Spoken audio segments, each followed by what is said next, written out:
this morning with Cole? I thought he had a very enthusiastic, strong, contained gallop. And he's given us a great feel, shown us everything we're hoping for. Leading back in 2 weeks, that tank seems full. He seems eager to go, and we're just trying to keep him on the ground one more day. How far did he gallop this morning, and how far do you think he'll plan on going tomorrow morning? We went about a mile and a half this morning, and actually I think I'm going to just jog him tomorrow, which is what we did the day before the Derby, and give me an opportunity to take the draw reins off of him one day and, just jog him and go pretty easy tomorrow. Is that partly in light of how strong the big mood is? It's partly that, and partly that's what we did the day before the Derby, and like I said, I'd like to take the draw reins off him, just let him stretch his neck out a little bit, and we'll keep him controlled. He won't do too much that way. With the 2 week interval, how is it pretty easy to keep a horse, in the sharp when you just have 2 weeks and you don't really run fully apart? I think every case is different. You're going to have some horses that are going to bounce back quicker from races than others, and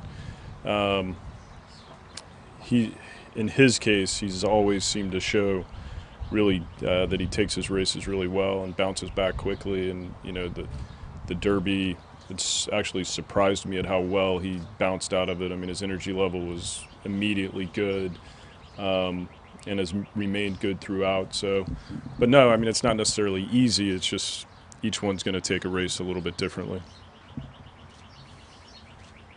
With Classic Empire breaking right to the outside of you, who do you think has the best tactical advantage going into the first turn?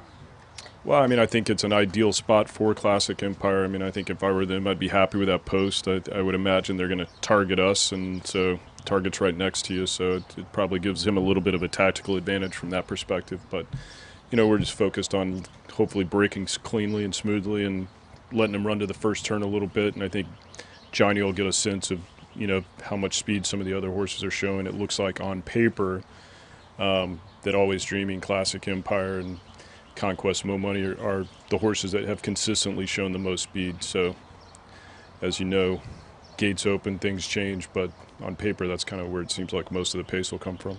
I've heard the Classic Empire camp say a couple times that they think they might be in front early on.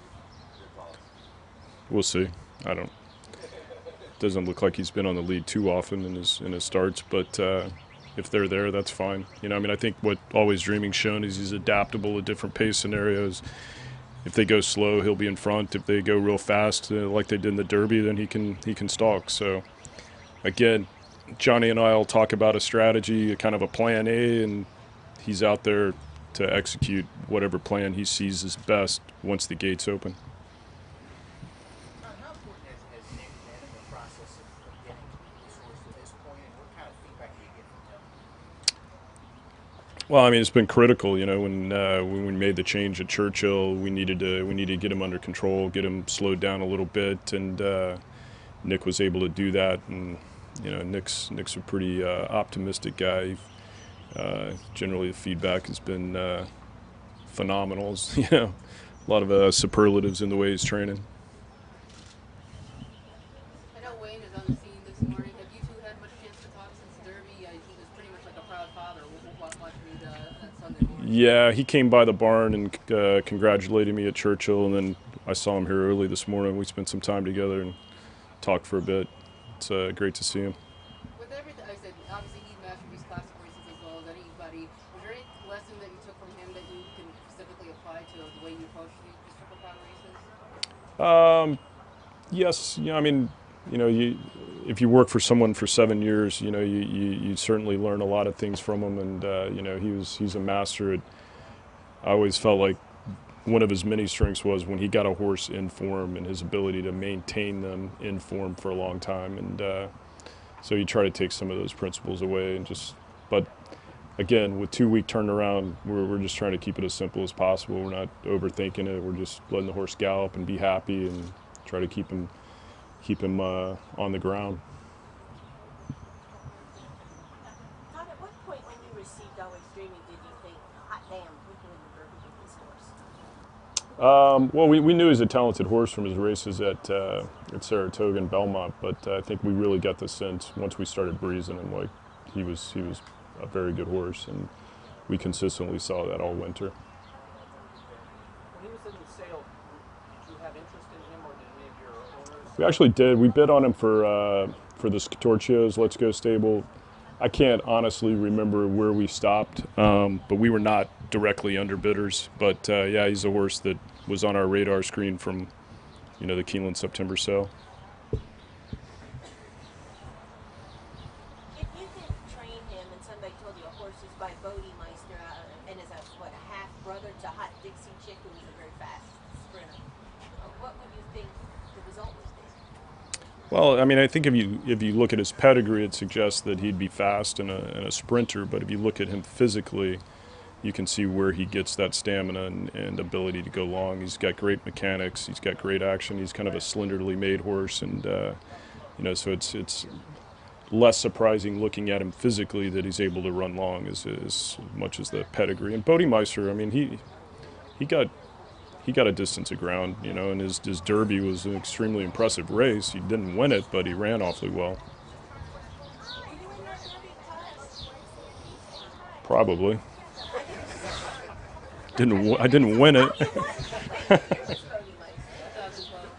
Yeah, that was Gemologist and El Padrino. Yeah. Yeah, I think in a different scenario. I mean, he went awfully fast. So that's what I'm saying. I think that he proved he could get 1.25 miles that day, even though he didn't win. He ran a hell of a race.